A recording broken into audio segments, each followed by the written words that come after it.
అప్పుడు మొత్తంలోని ఏదో పాటు ఇనుప చేస్తారంట. ఎవరు తెలియదంటే ఇక్కడ చుట్టుపక్కల ఎవరు ఉన్నారు లేరనేది కూడా ఎవరు.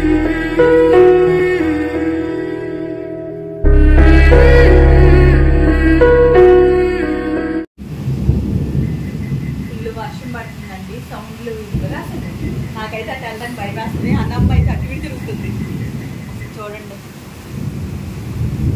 కనిపిస్తుంది, పైన చూపిస్తే నెట్టుడు అవి మెరుపులు కళ్ళలో పడుతుంది. అదే పరా అన్నమ్మ కూడా గడగడలాడుతుందండి, భయం వేస్తుంది మాకు. కరెంట్ లేదు, ఏం లేదు, మేము ముగ్గురుగా వస్తాం. అసలుకి మామూలుగా కాదు, అసలుకి అవి సౌండ్లకి ఆ సౌండ్ మీకు ఎక్కడుతుందో లేదు కానీ విపరీతమైన సౌండ్లు వస్తున్నాయి. పోయినసారి కంటే కూడా ఎక్కువగా అనిపిస్తుంది నాకైతే. ఈ టైంలో ఎందుకు వస్తుందో తెలియదు కానీ ఇలాంటప్పుడు కనీసం ఇంట్లోని ఒక 10 మంది అయినా ఒక 5గురు అయినా అలా ఉండాలి అని అనిపిస్తుంది నాకైతే. ఇప్పుడు బాగా భయం వేసేసి ఆ అరుపులకి అన్నీ కూడా భయపడుతుంది.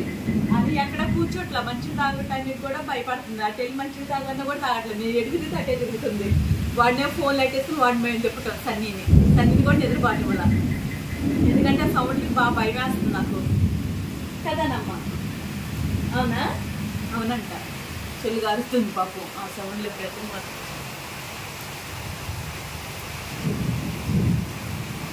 ఆ నెట్ డోర్ కూడా తీయలేదండి, మాకేం భయం వేస్తుంది. లైటింగ్ చూడు. అదే అప్పుడు మొత్తంలోని ఏదో పాటు ఇనుప చేస్తారంట.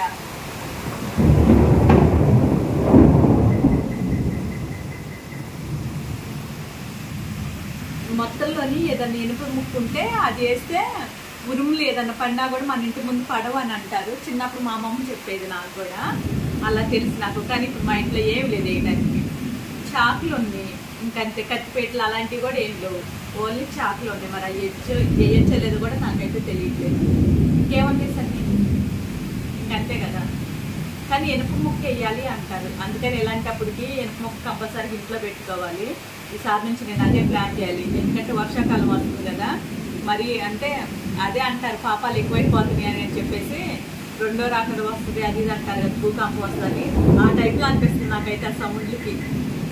అది పంట కూడా పైన వస్తుంది అసలు. అమ్మా దొప్పుతుంది, గాలి లేదు. అది పడినా కూడా మనకేం చల్లగేం అనిపించట్లేదు, వేడిగానే అనిపిస్తుంది లోపల. అలానేసే బయటకు వెళ్ళలేము మనం. కనీసం అటువైపు కూడా నిల్చోడానికి కూడా భయం వస్తుంది మాకైతే.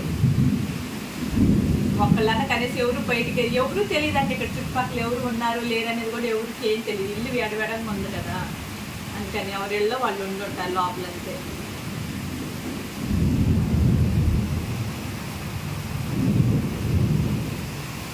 ఆ సౌండ్ బాగా